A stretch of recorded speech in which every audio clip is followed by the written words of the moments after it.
Hello, my cutie patooties. Today we're talking about mummies, dark. Mummies, mummies, mummies, mummies.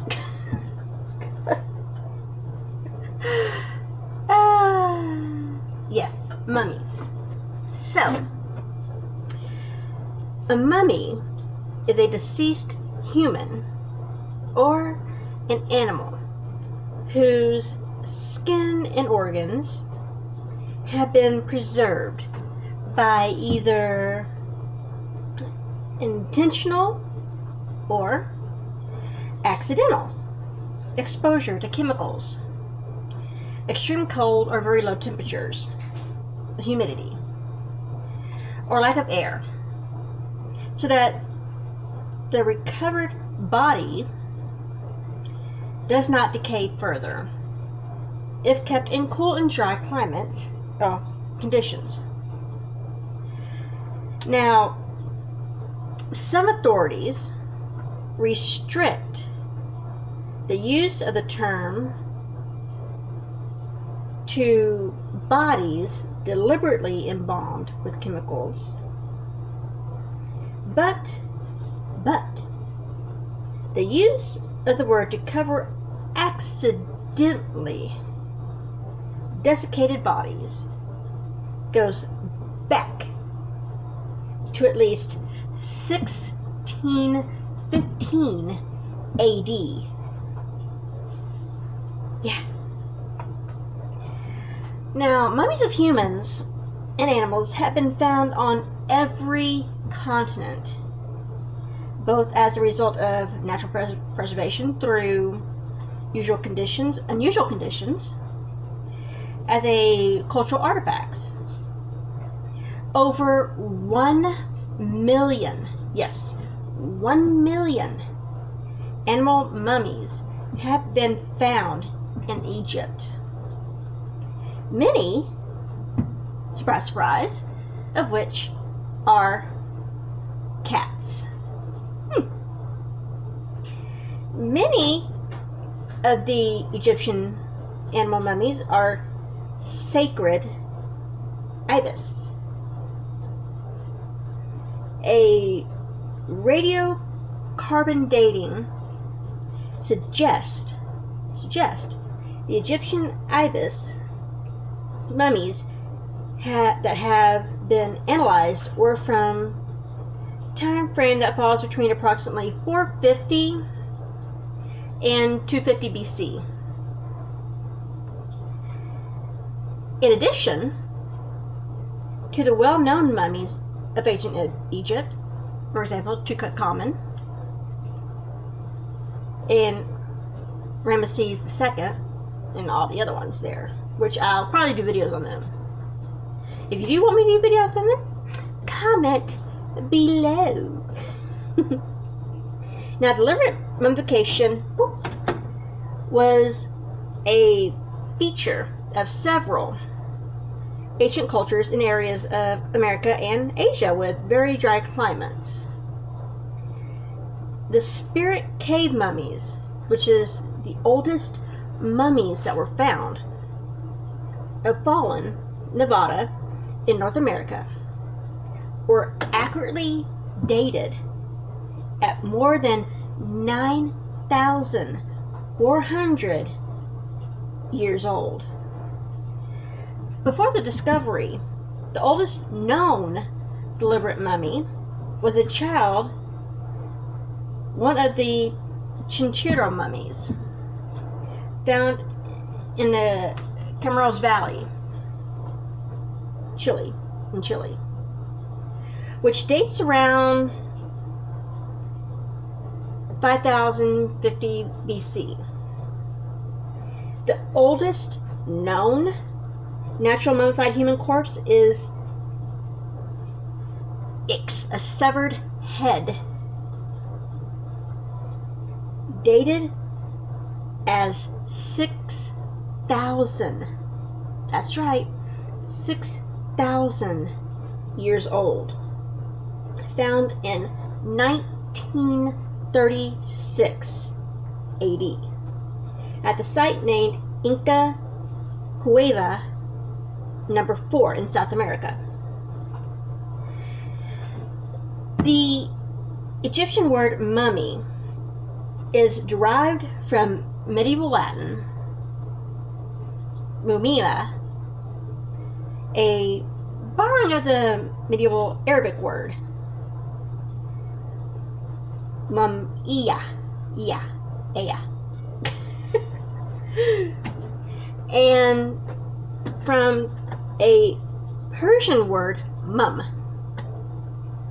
which wax, which meant an embalmed corpse, and as well as the bituminous embalming substance. It also meant bitumen.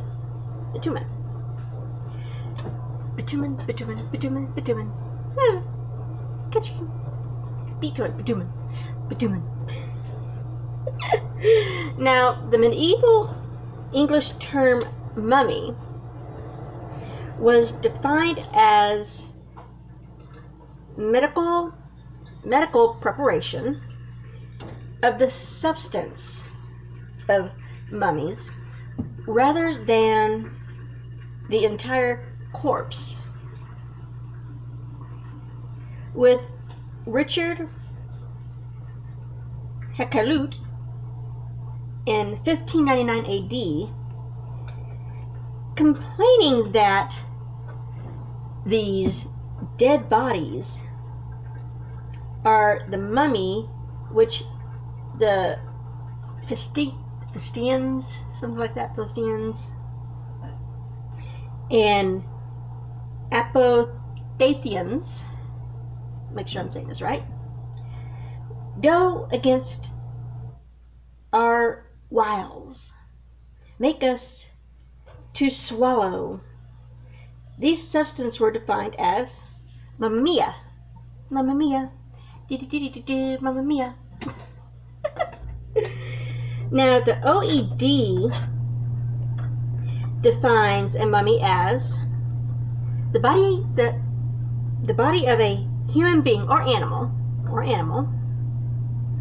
embalmed according to the ancient Egyptian or some analogous methods as a preparation for burial, citing sources from 1615 AD and onward. However, Chambers' Cyclopedia and the Victorian zoologist Francis Trevelyan Buckland define a mummy as follows: a human or animal body desiccated by exposure to sun or air, also applied to the frozen carcass of an animal embedded in prehistoric snow. Now, wasps of the genus Aliodes are known as mummy wasps because they wrap their caterpillar prey as mummies. Interesting fact there.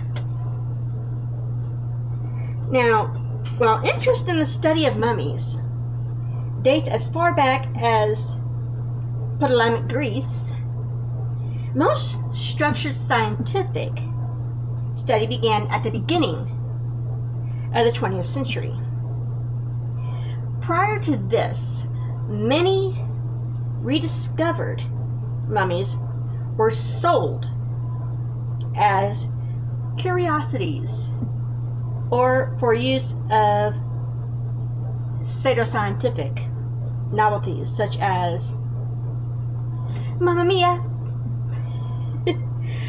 The first modern scientific examinations of mummies began in 1901, conducted by professors at the English Language Government School of Medicine in Cairo, Egypt.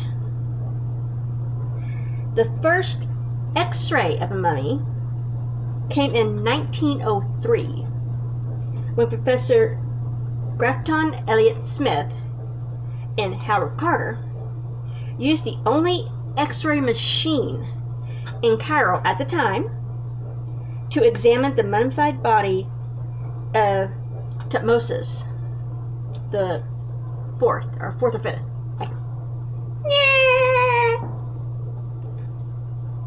Tutmosis, basically. British chemist Alfred Lucas applied chemical analysis to Egyptian mummies during this same period. There's Tutmosis VI, which returned many results. I can't read it. I can't read my notes. Anyways, right? British chemist Alfred Lucas applied chemical analysis to Egyptian mummies during the same time period, which returned many results about the types of substance used in embalming. Lucas also made significant contributions to the analysis of Tutankhamun. In 1922, King Tut, the Boy King, the Golden Boy. Pathological study of mummies saw varying levels of popularity throughout the 20th century. In 1992, the first World Congress on Mummy Studies was held in Puerto Rico de la Cruz on Tenerife. I can't read my writing, guys. I'm sorry. In the Canary Islands. More than 300 scientists attended the Congress to share nearly 100 years of collected data on mummies. The information presented at the meeting triggered a new surge of interest in the subject of mummies, with one major result being interrogation of biomedical and bioarchaeological information on mummies with existing databases. This was not possible prior to the Congress due to the unique and highly specialized techniques required to gather such data. In more recent years, CT scanning has become an invaluable tool in the study of mummification by allowing researchers to digitally unwrap mummies without risking damage to the body. The level of detail in such scans is so intricate, and that small linens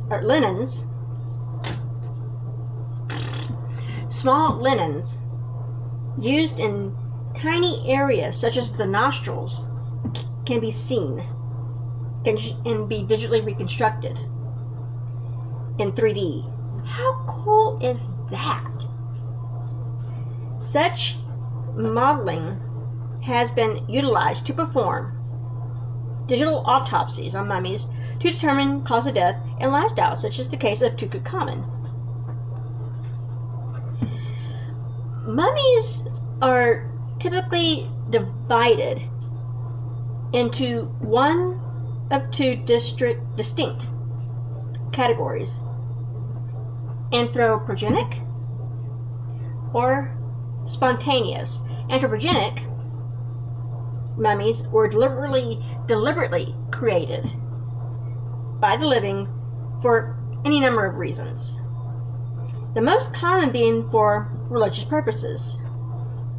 Now, spontaneous mummies, such as Ortiz, he was the ice mummy, were created unintentionally due to natural conditions such as extreme heat, extremely dry heat or cold, or anaerobic conditions such as those found in bogs.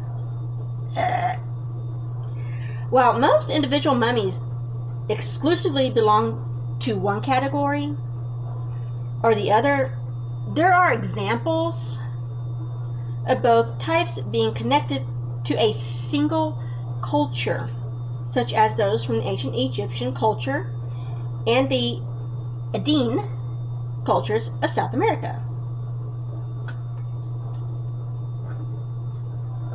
Be right back. Sorry, had to go blow my nose. Yeah, my nose is still running. I don't know why. Allergies. Go figure. Now, as we travel to Egypt, the early ancient Egyptian mummies were created naturally due to the environment which they were buried. In the era prior to 3500 BC, Egyptians buried their dead in pit graves without regard to social status. Pit graves were often shallow. This characteristic allowed for the hot, dry sand of the desert to dehydrate the bodies, leading to natural mummification. Now, the natural preservation of the dead had a profound effect on ancient Egyptian religion.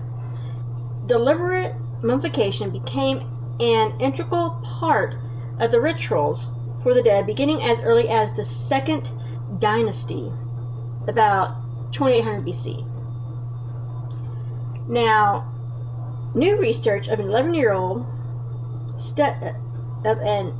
study by University of York, Macquarie University, and University of Oxford suggests mummification occurred 1,500 years earlier than what first was thought.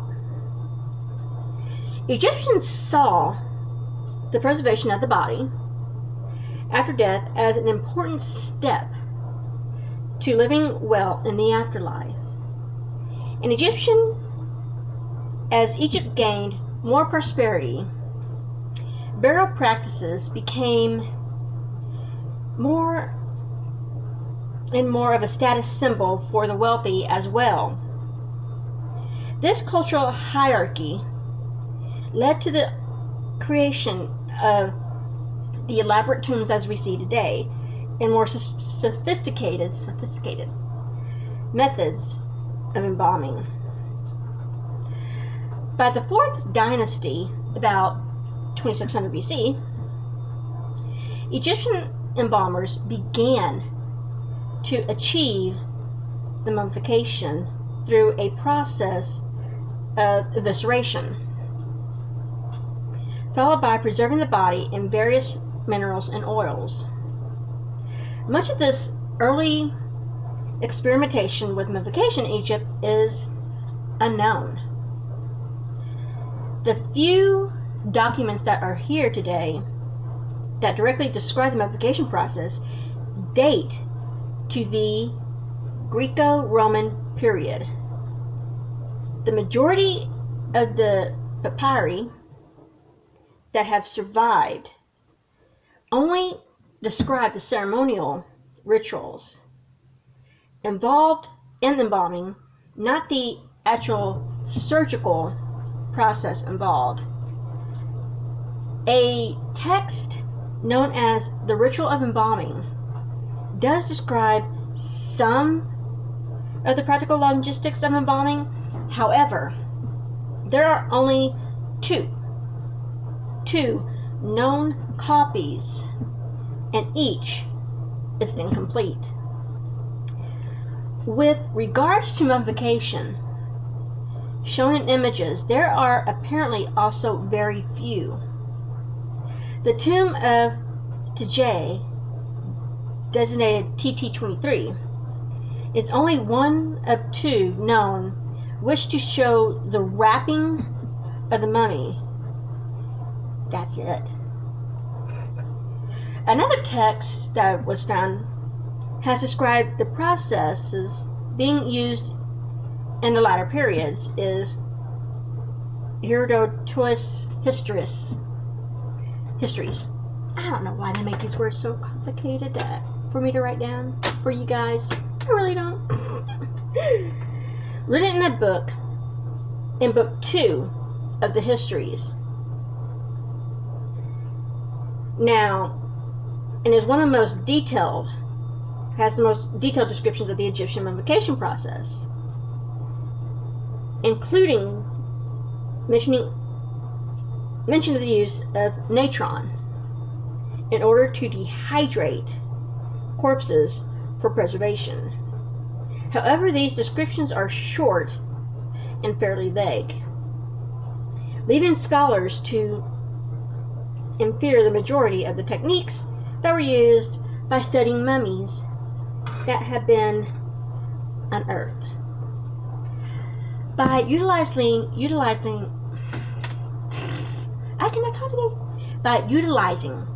current advancements in technology, scientists have been able to uncover a plethora of new information about the techniques used in mummifications. A series of CT scans performed in 2,400 mummies on a 2,400-year-old mummy in 2008 revealed a tool that was left inside the nasal cavity, or the cranial cavity of the skull. The tool was a rod made of organic material. Wow. Organic material, guys. That was used to break apart the brain and allow it to drain out the nose. Ew. This discovery helped to dispel the claim within Herodotus works that the rod that they used to grow up the nose and scrape the brain had been a hook made of iron. Earlier experimentation in, I believe, 1994 by researchers Bob Breyer and Ronald Wade supported these findings. While attempting to replicate Egyptian mummification, Breyer and Wade discovered that removal of the brain was much easier when the brain was liquefied and allowed to drain with the help of gravity, as opposed to trying to pull the organ out piece by piece with a hook. Through various methods of study over many decades, modern Egyptologists now have an accurate understanding of how mummies or mummification was achieved in ancient Egypt. Pretty cool, guys. The first and foremost important step was to halt the process of decomposition, and by removing the internal organs and washing out the body with a mix of spices and palm wine. The only organ left behind was the heart. As tradition held, the heart was the seat of thought and feeling and would therefore still be needed in the afterlife. Now, after cleansing the body, it was then dried out with natron inside the empty body cavity as well as outside on the skin. The internal organs were also dried and either sealed in individual jars or wrapped to be replaced within the body. This process typically took 40 days. After dehydration, the mummy was wrapped in many layers of linen cloth. Within the layers, Egyptian priests placed small amulets to guard the deceased or the descendant from evil. Now, once the mummy was completely wrapped, it was coated in resin in order to keep the threat of moist air away. Resin was also applied to the coffin in order to seal it. The mummy was then sealed within its tomb alongside the worldly goods that were believed to help aid it in the afterlife. As Erdelis, Niger, has been found in mummies of ancient Egyptian tombs and can be inhaled when they are disturbed. Mummification is one of the defining customs of ancient Egyptian society. For people today, the practice of preserving the human body is believed to be a quintessential feature of Egyptian life. Yet, even mummification has a history of development and was accessible to different ranks of society in different ways during different periods. Go figure. There were at least three different processes of mummifications according to Herodotus. They range from the most perfect to the method employed by the poorer classes. Now, the most expensive process was to preserve the body by dehydration and protect it against pests such as insects. Almost all of the actions Herodotus described serve one of these two purposes or functions. First, the brain was removed from the cranium through the nose. The gray matter was discarded. Modern mummy excavations have shown that instead of an iron hook inserted through the nose, as Herodotus claims, the rod was used to liquefy the brain via the cranium, which then drained out the nose by gravity. The embalmers then rinsed the skull with certain drugs to modify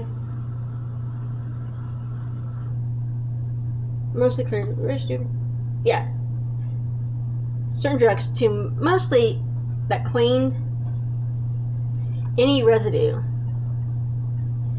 or of brain tissue, and also had effect of killing bacteria. That's some strong drugs. Now, next, the embalmers made an incision along the flank with a sharp blade fashioned from an Ethiopian stone and removed the contents of the abdomen. Herodotus does not discuss the separate preservation of these organs and their placement, either in special jars or back in the cavity. A process that was part of the most expensive embalming, according to archaeological evidence.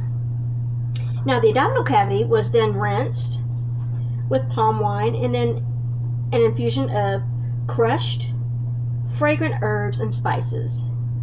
The cavity was then filled with spices including myrrh, cassia, and, Herodotus notes, every other sort of spice except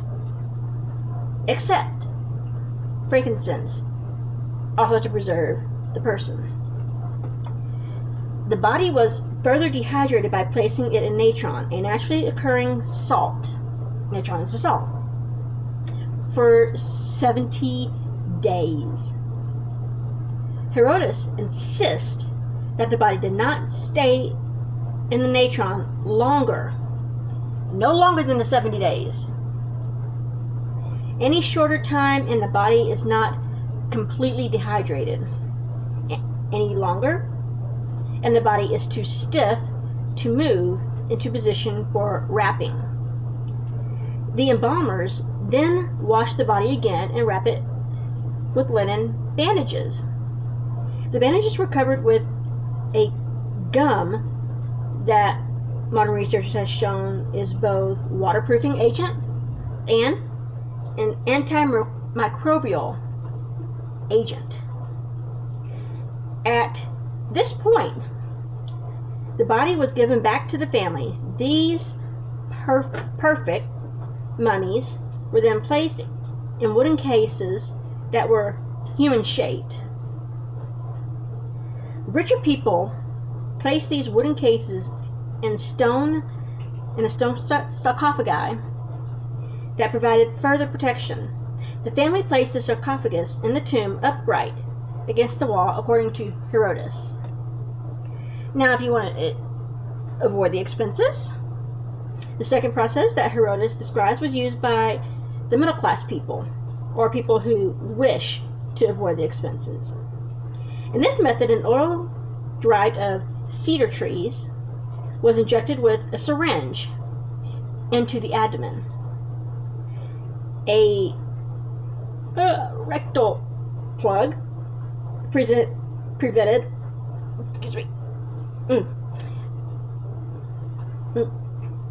the oil from escaping. This oil probably had the dual purpose of liquefying the internal organs, but also disinfecting the abdominal cavity. Sorry. Hush, phone, I'm busy.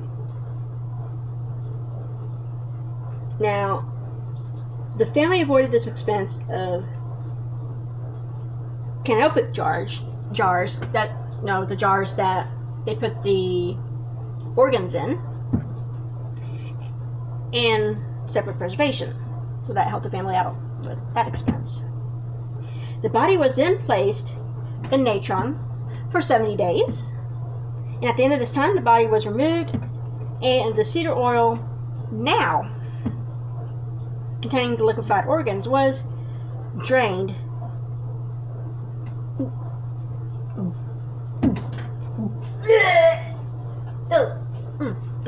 the rectum. With the body dehydrated, it could be returned to the family.